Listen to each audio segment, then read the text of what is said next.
The man of the hour is Alexander Romanov. Now, I'm going to try my best to stick with that and just say Romanov the entire way through. I will say, though, if a Romanov slips out here and there, please forgive me. I've been saying Romanov literally since the guy was drafted and since the World Juniors back in those days when he really put his name on the map as an NHL prospect. But reviewing some of the footage, even back in his KHL days, Romanov was a guy that called himself Romanov. So what we're going to be trying to do here is making the full-time transition in the last name pronunciation. But either way, the reason he is the man of the hour is because about a week ago, Alexander Romanov, 2018 draft pick by the Montreal Canadiens, made himself a huge interview with sports.ru. Now, based off of the title of this website, sports.ru, it's a Russian sports website, and the interview they did was absolutely huge. I will leave a link in the description because what we cover in this video is not nearly going to be the entirety of the piece. But because it was a pretty good little dive into what Romanov's thinking, not just about the playoffs or the play that he had on the ice, but about a whole bunch of other things, I thought it'd be really cool to go over this interview and just kind of highlight, things that I think are interesting. So again, link in the description if you want to go ahead and read this article yourself. And I will say, just before we get into this, this isn't a 3 years later kind of prospect profile to player kind of analyses over here, where we go over like what he did a few years ago, what he was doing when he was drafted, how he dominated the World Juniors, and how he's doing now. That's not really this video. That's kind of a look for another day when I'm running out of other topics to talk about. But either way, let's go over onto this article here on sports.ru. The title is a quote from Romanov. Oh, yeah, see, there you go. It's starting to slip in a little bit himself. In the finals, the Tampa Bay Lightning just killed us. The games were softer with Vegas. Oh, man, what a headline right there. Russian rising star in the capital of ice hockey says, oh, that's a good one, Montreal, the capital of ice hockey. No, Toronto fans are going to like that. The article starts out by talking about Romanov and setting up the context. He is a young CSKA defender, one of the most talented players of the 2000s generation, who moved over to the NHL and signed a 3-year rookie contract with the Canadiens. It talks about what he did so far. First game, he had an assist, 22 minutes. Average time in Montreal was 4 minutes higher per game than with the CSKA system. His team reached the Stanley Cup Finals, yada yada yada. He played 2 games against Tampa, and one of them he scored. The first pieces of the actual interview, though, go over what Romanov thinks about Montreal. Not the Canadiens per se, but Montreal the city. He said that Montreal and Moscow are pretty similar. And he said that this year he saw Montreal in all its glory. We walked a lot in the fresh air. New places, nature, downtown countryside, they were everywhere. Montreal, of course, is not very similar to Moscow. It's much smaller, like several districts of Moscow. It's a very clean city. It catches your eye. Despite the fact that it's a millionaire, I don't know what that means. It might be, oh, there's like 1 million residents. I think that's what he's referring to. Nature there is just something with something, which I also think is a loss in translation kind of scenario. You walk downtown, a squirrel can run up a tree, and you can feed her straight from your hand. I like that there are so many people riding bikes, rollerblading, walking with dogs. Activity is a priority there. There are just so many people in the parks walking in companies, and they mostly rest without a bottle of beer for some kinds of sport activities. He talks about his favorite places in Montreal. He likes 2 locations, Mont-Royal right above Montreal with a beautiful panorama of the city, wonderful views. In good weather, it is simply breathtaking how beautiful it is. And the second is St. Louis Park. Now, I'm going to say it like that because I'm assuming St. Louis is how it's pronounced in Montreal because obviously French. I haven't been to Montreal. I don't really know what this location is. I'm just reading the article here. So if it is St. Louis and I'm pronouncing that wrong, please correct me in the comments. A huge park right on the lake, ducks, swans, they swim, it's very cool. But I also think it's cool here in the Moscow region. Recently I saw a video of an elk swimming in, oh boy, Sokolniki. It is funny.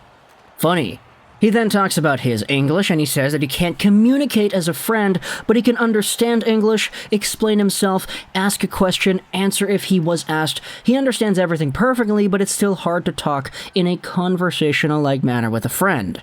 Before leaving for Canada, him and his wife, they studied with a tutor for about a month, but he doesn't think it helped at all. That's unfortunate. The base, some words, phrases, the ability to read, write, they helped me more. The majority can speak at least a little bit, but at school, everyone learns the language. Then they talk about Montreal and how exactly it is playing for the Canadiens. They never train at a rink they play on. Never. There was only one training session when they took a general photo. That's when they were going to the Bell Center. And so it is only for games. During the first training session, they didn't give him a goalie, he didn't have a coach, only pucks, and then there was a tough quarantine. They arrived with his wife and sat in the locker room only together, and then his wife watched as he skated alone. No one on the ice except him. You gotta remember, last year when Romanov made himself his debut with the Canadiens after he signed his contract, he wasn't allowed to play in the bubble. It was a weird thing with him, Sorokin, and Kaprizov that made it so that the new Russian signees just weren't able to play despite burning off a year in their contracts. It was really weird seeing that entire process go down, but we know that the quarantines and all that, it was a pretty big deal, and it was really strict as well for these players. As time went on for Romanov, though, a lot more people got added to the training regiments, and then he said, yeah, I talked with everyone, they're all interesting, the guys are cool and friendly. I'm sure that it's not very interesting to talk with me in my Russian English. I'm trying to convey something and it doesn't work. But all the same, the guys tried to maintain communication, and it was very clear that they did not leave me aside. They always found out something, asked, tried to make me talk. So it seems that from the way that he's talking about the Canadiens and their organization right here, the locker room, the environment, the people on the ice, seems like they accepted him for a good guy. And I like to hear that. He also says regarding the team that there hasn't been a rookie dinner yet and it's kind of difficult to joke around. The interview then takes a really interesting turn. They talk about very specific parts of Romanov and the way he played in Montreal. The section actually starts out with talking about how Romanov plays against McDavid. And the entire analysis gone over here, it's really intricate actually. They have entire GIFs of plays that Romanov did where he ends up giving up a puck or they end up scoring. And they ask him what's going on. Here's the first one right here. You had 2 excellent assists in your first game. The first with the front and the second with the goal. I noticed that both moments before the pass, you did not touch the puck at all. And then he goes out and he gives his thoughts. In fact, it is not necessary to sort it out. If you look at the game of Jeff Petrie or Shea Weber, they don't touch the puck at all. Weber has it on a hook, like a magnet or glue. He goes over when he changes the angle of the attack, when he moves, and even then he is not duck. What in the world does that mean? Yeah, this translation is really weird. Come on, Google. He does everything simply and calmly. But I, on the contrary, have a problem that I go over the puck all the time. You leave the gate, and that's it. You have to tie it up, and you control the game. But again, each has their own technique. Some may be able to sort it out coolly. They then talk a little bit more about a variety of other plays as well, and in particular that one play against Vancouver where Brandon Sutter dangled right through Romanov and then went backhand top shelf over the glove of Allen. This is what Romanov says about that situation. It's not that I didn't concentrate in this moment, I just did the wrong thing. I rushed. I wanted to somehow catch him and hit him, and I threw myself because I thought that there were partners nearby. He walked alone past 3 of us. I thought that even if he beat me, there's no chance of a goal. But he did that, and I went nuts. This is what Romanov says about playing against Connor McDavid. I didn't play against him that much, and I think I'm not the right person to ask how to play against McDavid.